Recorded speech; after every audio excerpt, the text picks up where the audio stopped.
Programme में आने में थोड़ा सा देर हो गई मेरे को, और अगर मैं यहाँ नहीं आ पाता तो शायद अपने आप को ज़िंदगी भर माफ़ नहीं कर पाता। आगरा की सरजमी पर आके आपने ये जो रोशनाई जगाई है, ये वाकई में हम तो उस अल्लाह ताला से दुआ करेंगे। जी हाँ, अल्लाह ताला से दुआ करेंगे कि आप जैसे 10-20 और नेक दिल और इतने पढ़े लिखे, इतने इंटेलेक्चुअल आदमी और पैदा करें, जिससे कि जाके आप भारत का कोना कोना, देश का कोना कोना रोशन करें। तहे दिल से स्वागत आपका। मेरा एक छोटा सा सवाल से पहले थोड़ा सा, एक हमारे भी गुरु ग्रंथ साहब के अंदर गुरु नानक साहब ने पूरी दुनिया का चक्कर लगाया, जिसके अंदर मक्का मदीना भी शामिल है। और जैसा कि एक सवाल इससे पहले हो चुका है कि गैर मुस्लिम जो है मक्का मदीना में अलाउड नहीं, या वहाँ का कैंटोनमेंट जो है अलाउ परमिशन नहीं देता। मगर ये तो तय है, आप मानते हैं, इस्लाम मानता है, हम मानते हैं, हमारे ग्रंथों के अंदर दर्ज है। गुरु नानक साहब के 2 चेले थे, एक बाला और एक मर्दाना, एक हिंदू और एक मुस्लिम। मर्दाना की बहुत ख्वाहिश थी कि मुसलमान जब तक पूरा मुसलमान नहीं कहलाने का हकदार, जब तक कि वो काबा का दर्शन ना कराए, तो गुरु नानक साहब उसको लेके और काबा गए। हमारे ग्रंथ के अंदर जो दर्ज है कि जब वो वहाँ पहुँचे, उन दिनों बहुत लंबा ये किस्सा है, 1 साल लगता था, और वो रूट सारा उसका वर्णन है। और वहाँ जब मक्का जो मस्जिद के बाहर साथ ही एक दीवार थी, जहाँ पर के भारत के जो मुसलमान दर्शन करने जाते थे काबा के, वो उनको वहाँ ठहराया जाता था। वहाँ की देखभाल जो करता था वो मुल्ला जीवन करता था। जब गुरु नानक साहब अपने चेलों के साथ में वहाँ पर पड़े थे, तो सुबह जब मुल्ला जीवन वहाँ की सफाई करने के लिए आया, तो उसने देखा गुरु नानक साहब के जो पैर थे वो काबा की तरफ थे। वो गुस्से में चिल्लाया कि ये कौन काफिर है जो कि काबा की तरफ पैर करके पड़ा है, और उसने गुस्से के अंदर आके उनके पैरों को झटका दिया, दूसरी तरफ किया। तो हमारे ग्रंथ के अंदर दर्ज जो किस्सा है उसके अंदर ये है कि काबा भी उस समय हिल गया, जिधर गुरु नानक के पैर जाते थे काबा उधर मुड़ता था। तो वो ज़ोर से चिल्लाया, ये कोई हज़रत है, ये कोई औलिया है।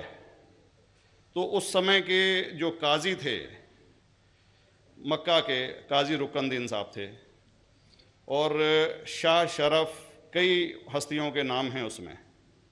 तो मैं ये जानना चाहता हूँ कि ये वर्जन को आप मतलब एग्री करते हैं, और करते हैं तो इसका हमारे मुस्लिम ग्रंथों के अंदर किस तरीके से उल्लेख है, ये कृपया बताएं। भाई साहब ने एक सवाल पूछा अपने गुरु ग्रंथ साहिब के मुतालिक, और अल्हम्दुलिल्लाह मैं भी गुरु ग्रंथ साहिब पढ़ चुका हूँ।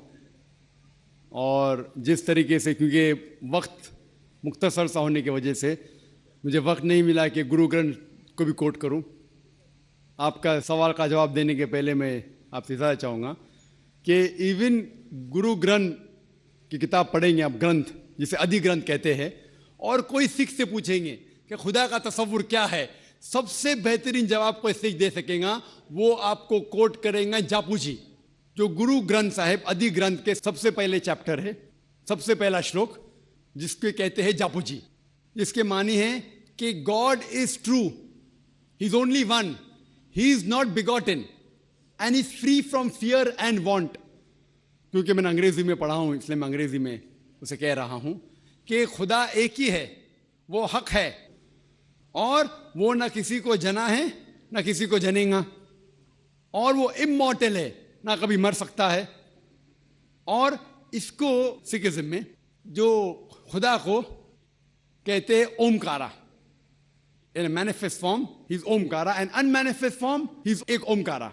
और कई इसके एट्रीब्यूट्स है, मिसाल के तौर पे परवरदिगार, अकल, और उसे रहीम कहा गया है, Wahe Guru as one God कहा गया है, और it is strictly against idol worship and अवतारवादा।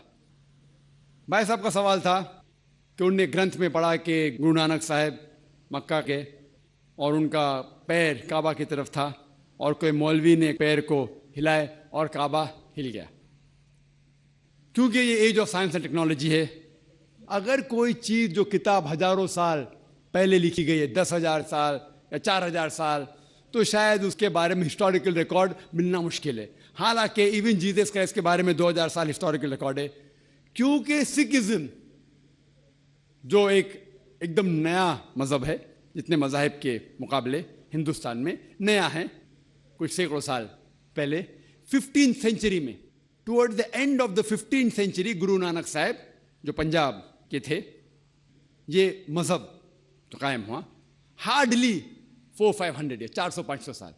और अगर ये मान लो, सपोज मिसाल के तौर पे मान लो, मैं क्यों कह रहा हूं कि मैं नहीं चाहता हूं किसी को बुरा लगे, मान लो ये सच है, मान लो अगर 400-500 साल पहले अगर ये होता था कि काबा इधर से उधर हिल जाता था, तो हिस्टोरिकल रिकॉर्ड में बिल्कुल लिखा होता था। और कई हिस्टोरिकल रिकॉर्ड में ये नहीं कि काबा हिला इधर उधर, कई हिस्टोरिकल रिकॉर्ड आप देखेंगे। हिस्ट्री इतनी अल्हम्दुलिल्लाह 800-900 साल पहले, 1000 साल पहले जो मुगल ने किए, बिल्कुल लिखा हुआ हिस्टोरिकल रिकॉर्ड में।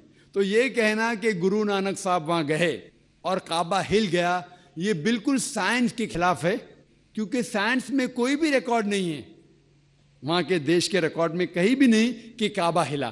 तो इसलिए हम कहते हैं कि हो सकता है ये गलती से किसने लिखा होगा, न कई किस्से कहानी। ये मैं तस्लीम करता हूं कि गुरु ग्रंथ साहिब में कई चीजें सही है, हक की बात है, लेकिन ये तस्लीम करना कि काबा हिल गया, ये बिल्कुल साइंस के भी खिलाफ है, साइंस के खिलाफ है।